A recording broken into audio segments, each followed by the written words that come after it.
of the like kinds together. Sure. It goes against, we just go all the way back, just go to the first, just go to Genesis. Mm-hmm. And when God, it goes against his creation. Yep. It goes against, you know, a lot of people like to talk about it just from a sexual standpoint. Mm-hmm. But I like to talk about it from the standpoint, it goes against the plan of God. It goes against the origination of male and female and his original design of things. Okay. So it's like abolishing his design and saying, let's come up with another design. That's good. Wow, that's good. And that's almost saying like, it's almost like, God, you don't know what you were doing. Sure. By saying you created male and female to be the ones to be fruitful and multiply. You to be the made one, me, but I can make me better. Yeah, it's like you decided who I am to get with to do your will, and so now I'm going to abolish that, and I'm going to create another design. Sure. So it's not just a sexual thing; it's a doing away with God's design. All right, we gotta go to break. Because if you let her continue, we all going to be saved up in here. And this is my third time this weekend saved. Well, I can be delivered again. Listen, we're going to go to break. I'm going to play a song by Bishop Samuel Butts. He wrote this song. Nobody's never heard of it. It's a horrible song. It's by a horrible singer. She can't sing. The musicians can't play. And I'm going to give it an opportunity to be played on this station so that y'all can be introduced to it, okay? It is Beverly Crawford, It's About Time for a Miracle, written by my good friend, Bishop Samuel Butts. We'll be right back.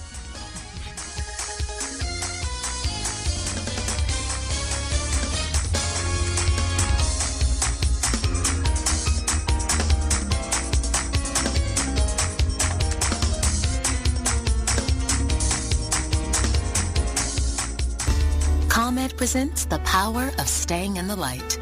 Having trouble juggling all your bills? Are you worried about the lights getting turned off?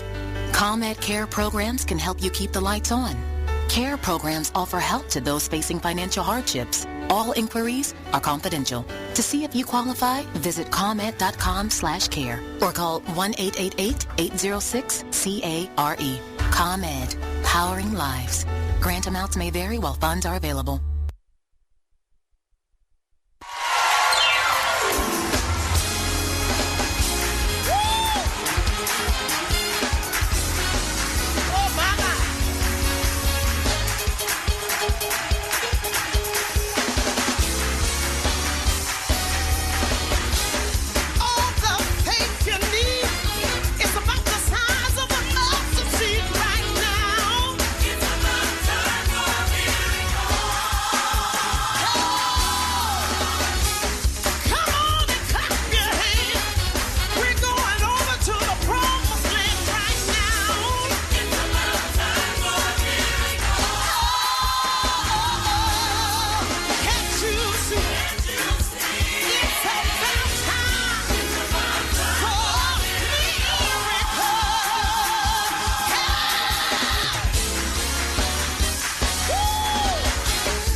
Thursday, Pink Perspectives on the Sir Walter Jones Show, right here on UBM Praise. Welcome back. It's Pink Perspective here on the Sir Walter Jones Show. We just played Beverly Crawford. Again, I told y'all it's a song that nobody's ever heard of, and the musicians were just learning how to play. And it's also written by my dear friend Bishop Butts. And so maybe somebody out there will give him a chance. What do you think, Al? Can we give him a chance? Yeah, let's give him a chance. Let's give him a chance. All right. We'll call the Stellar people to see if they can get him maybe written up in the Gospel Music Roundup book or something. It was all right. Wonderful song. Yes. We're going to chime in on Facebook in a minute. It's time for us to talk about this whole Jezebel Spirit thing.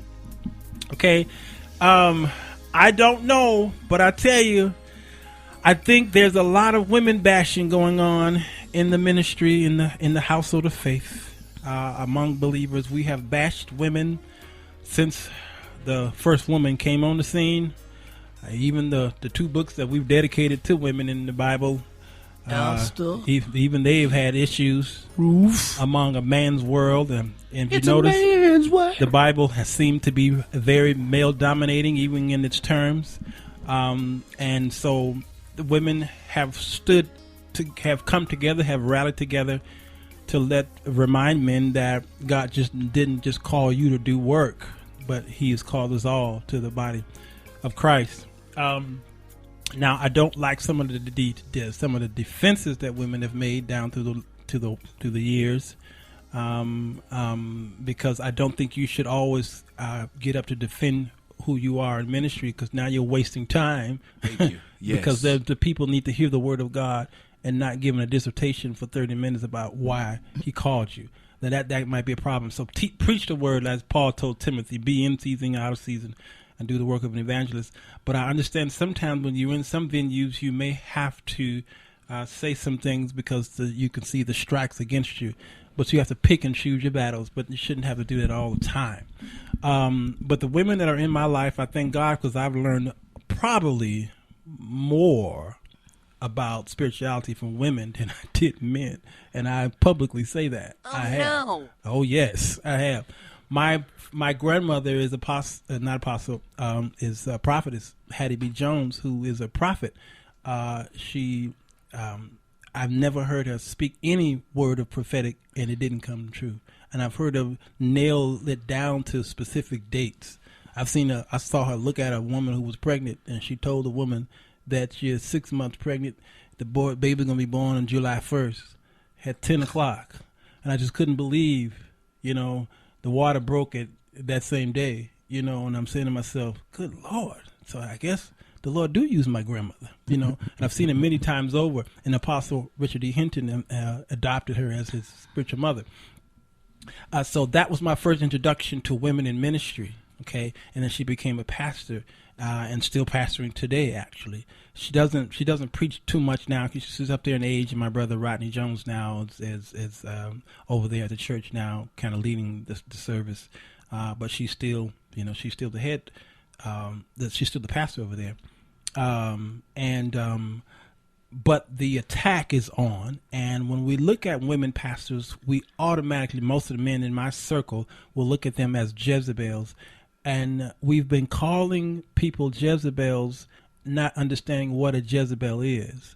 So, Alvin, we used to say when we saw a woman that was scantily dressed, yes, okay, with lipstick on, we right away say, look at that Jezebel. And that's far from what Jezebel is. Right. And it's just as far as when you mentioned, you read from Ezekiel about what was the sin of Sodom. Yes. And the sin of Sodom was not exclusively homosexuality. Not exclusively. No. Matter of fact, that when you got to it, it put it down at the bottom. Yeah. Well. Yeah, because it used. It started at the bottom. Right. It used the term detestable. Yes. Okay. Now, you guys were talking about the abomination. I think, Pastor Peters, you were describing the abomination. Didn't you find something? I saw you right there at the break of the definition of abomination.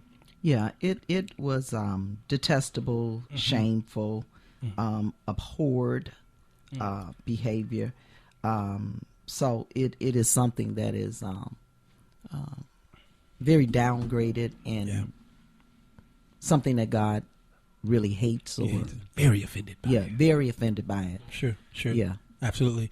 And so the 6 things that he hates, he gave the pecking order of it, and then he says that the last one, it was the song, the discord, was an abomination. Was an abomination. So it really hates. So what we do is we'll say the homosexuality is the largest sin, is the biggest sin. There is no more. But then we look at the sister who's sowing all this discord, right. Gossiping. They're in the same bracket. You're in the same abomination category. Right. Same Child, one. did you hear? Yeah, boom, abomination. Don't tell nobody. Absolutely. So what we try to do, You ain't heard this from me. we try to give the backstory of these things. So I'm going to allow the round table to come in, and what we'll do is we usually have what's called a Keisha's Corner on Monday night, but she wasn't here. She had things. She had to take care of some things. Yeah, we needed her yesterday. Yeah. So around 15 minutes usually before at the top of the hour, what we'll do is we're going to allow Pastor Peters. She's a wonderful teacher, and I want you guys to go to Blog Talk Radio, blogtalkradio.com, and she's got a lot of files up there. I didn't know she had so many shows. She's done. Her and her husband. Is it Rob? What's his first name? Apostle Robbie Peters. Robbie Peters, and I think it's in his name, isn't it? Mm-hmm. Robbie Peters. When you marry him, right? I met him a couple years ago. Yeah. Really? Man, listen. If you see that man dress like. You know how the Bible says sharp as a two-edged sword? That's him. When you marry him? I married him earlier this year. Yeah. Oh, look at that. You ain't on Facebook much, are you, man? She had it on Facebook. Well, maybe he's not my friend. I ain't a friend on Facebook. That's true. Peters done got married, Lord Oh, Jesus. yeah. Uh-oh. Yeah. And them offering lines gonna get real long now. Yeah. And they go at it, all right? Yeah, I know. So I want her to give a little separate section on her, or give us a good teaching on the whole Jezebel thing. So Al, just for 1 minute. Okay.